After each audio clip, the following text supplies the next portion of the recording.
નમસ્કાર મિત્રો, હું રાજ પરમાર આયુર્વેદિક જીવનશૈલીમાંથી. મિત્રો, આપણે જોતા હોઈએ છીએ કે ઘણા લોકોને ઉધરસ કે ખાંસી થતી હોય છે.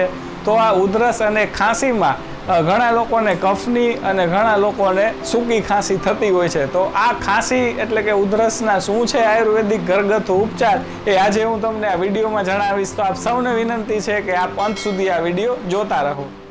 ઉધરસ ખાંસી માટેનું આપણું રસોડાનું ઘરગથ્થુ ઔષધ છે હળદર. તો હવે જેમને ઉધરસ થયું હોય તે આપણે થોડી હળદર લેવી. ત્યાર પછી તેમાં આપણે મધ જે છે તે શુદ્ધ મધ લેવું અને મધ અને હળદર બંને મિક્સ કરી અને એ આપણે લેવા. તો આ ઔષધ છે તે આપણને ઉધરસમાં પણ રાહત આપશે અને જે લોકોને કાકડા થયા હોય ગળાના, તો તે ગળાના કાકડામાં પણ રાહત આપશે. મિત્રો, ત્યાર પછીનું આપણું રસોડાનું ઔષધ છે નમક એટલે કે મીઠું. તો જે લોકોને ઉધરસ થઈ હોય તે લોકોએ મીઠાની ગાંગડી એટલે કે થોડું મીઠું લઈ અને મોઢામાં રાખવું. હવે આ મીઠાનો ખારો રસ ધીમે ધીમે ગળાની અંદર ઉતરશે અને આપ જોઈ શકશો કે ઉધરસમાં આપણને રાહત થશે.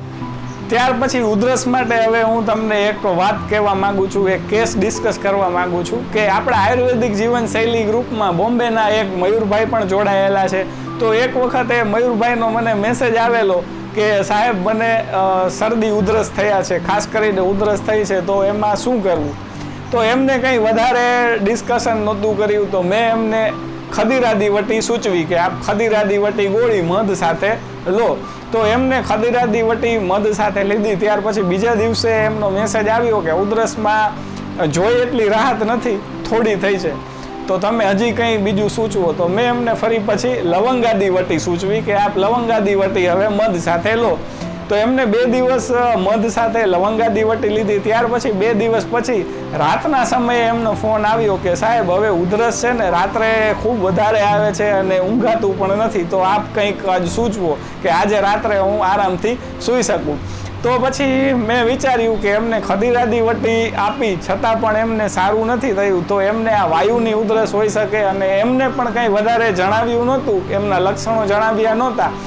તો એના પ્રમાણે વાયુની ઉધરસ હોવાથી મેં એમને ઘરગથ્થુ ઉપચાર જણાવ્યો. તો એમને મેં જે પ્રયોગ જણાવ્યો તે હવે હું તમને પણ જણાવું છું. તો આ પ્રયોગમાં આપણે 10 થી 12 ગ્રામ જેટલું તલનું તેલ લેવું.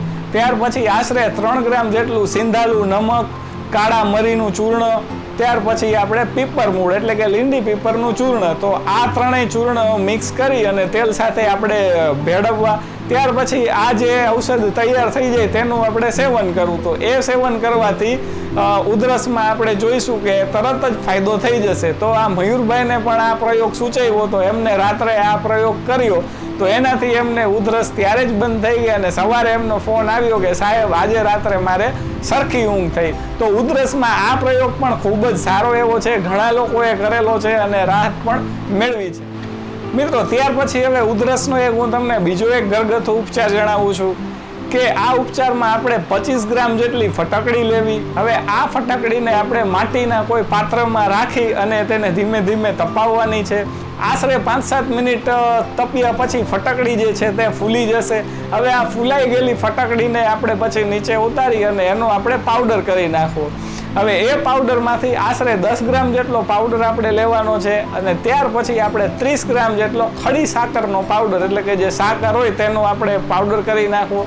તો એ 30 ગ્રામ ખડી સાકરનો પાવડર અને 10 ગ્રામ ફટકડીનો પાવડર, તો એ બંનેને મિક્સ કરી અને આપણે સવારે અને સાંજે 2 ટાઈમ આશરે 1 ગ્રામ જેટલો આપણે પાવડર લેવાનો છે.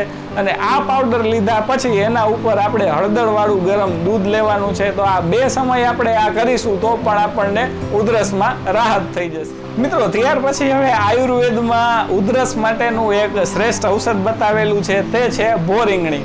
એટલે ભોરીંગણી આપણે જે ઓસડિયાની દુકાન હોય ત્યાંથી આસાનીથી મળી જ જાય છે. તો ત્યાંથી આપણે ભોરીંગણી લઈ આવી અને તેને પાણીમાં નાખી અને તેનો ઉકાળો કરવો. તો આ ઉકાળો આપણે લેવાથી ઉધરસમાં સારી એવી રાહત થશે અને ભોરીંગણીના તૈયાર ઔષધો પણ મળે છે, તો તે લેવાથી પણ આપણને રાહત થશે. બને ત્યાં સુધી આપણે એનો ઘેર ઉકાળો કરીને લેવો, તો એ જ ઉકાળો આપણા માટે શ્રેષ્ઠ રહેશે. અને એ ઉકાળા ઉપર આપણે ઠંડો થઈ જાય ત્યારે આપણે લેવો અને એના ઉપર આપણે મધ લેવું. તો આ મધ અને આ ઉકાળો લેવાથી પણ આપણને ઉધરસમાં રાહત થઈ જશે. મિત્રો ગયા રવિવારે જે આપણે પ્રયોગનો વિડીયો મૂકેલો હતો તેમાંથી જેટલા લોકોના ફોન અને મેસેજીસ આવ્યા તે ઉપરથી એવો અંદાજો કરી શકાય કે આશરે 2 થી 2,500 જેટલા લોકોએ પ્રયોગ કરેલો હતો અને જેટલા લોકોએ રિપ્લે આવ્યા હતા એમાંથી એવું હું કહી શકું કે ઘણા લોકોને એમાંથી સારો એવો ફાયદો થયો હતો. અમુક લોકોને તો તે દિવસે સવારે જ એનું સારું પરિણામ મળ્યું હતું અને હા 2 લોકોને ઉલટી પણ થઈ હતી. તો જેમને ઉલટી થઈ હતી એનું કારણ એ હતું કે એને કોઈ દિવસ આવી રીતના ઘી લીધેલું ન હોય અને એક ભાઈએ જેને ઉલટી થઈ હતી એને ઘીનું પ્રમાણ થોડું વધારે લીધું હતું એટલે થયું હતું. પણ જેમને ઉલટી થઈ હતી તેમનું પણ કેવું એવું હતું કે ઉલટી થયા પછી શરીરમાં ફ્રેશનેસ ફીલ થાય છે. તો આ પ્રયોગ ઘણા લોકોએ કરેલો હતો. તો આવા નક્ષત્રોના અને આવા પ્રયોગો જેમ જેમ ભવિષ્યમાં સમય તેનો આવશે તેમ હું તમને કહેતો રહીશ. માટે આપ સૌ આયુર્વેદિક જીવનશૈલી સાથે જોડાયેલા રહેજો. અને હા મિત્રો, હવે ચોથા રાઉન્ડનો આજે હું પહેલો પ્રશ્ન પૂછી રહ્યો છું કે જેમને કૃમિ થઈ હોય, બાળકોને કૃમિ થયા હોય, તો કૃમિ માટે આયુર્વેદમાં એક ઔષધ બતાવેલું છે. તે ઔષધ કયું છે? તો તે ઔષધનું નામ આપ જે નીચે સ્ક્રીન પર જે નંબર ડિસ્પ્લે થઈ રહ્યા છે તે નંબર પર વોટ્સઅપ મેસેજ દ્વારા આપનો સાચો જવાબ અમને આપો. અને જે લોકો આ ચેનલ પર નવા છે તે લોકોને વિનંતી કે જો આ અમારો વિડીયો અને અમારી માહિતી જો આપને સારી લાગી હોય તો અમારી આ ચેનલને જરૂરથી સબસ્ક્રાઈબ કરો. આ વિડીયો વધુને વધુ લોકો સુધી શેર કરો. ફરી મળીશું આવતા રવિવારે એક નવી આયુર્વેદિક માહિતી સાથે. ત્યાં સુધી મને રજા આપશો. જય ધન્વંતરી, જય ભારત.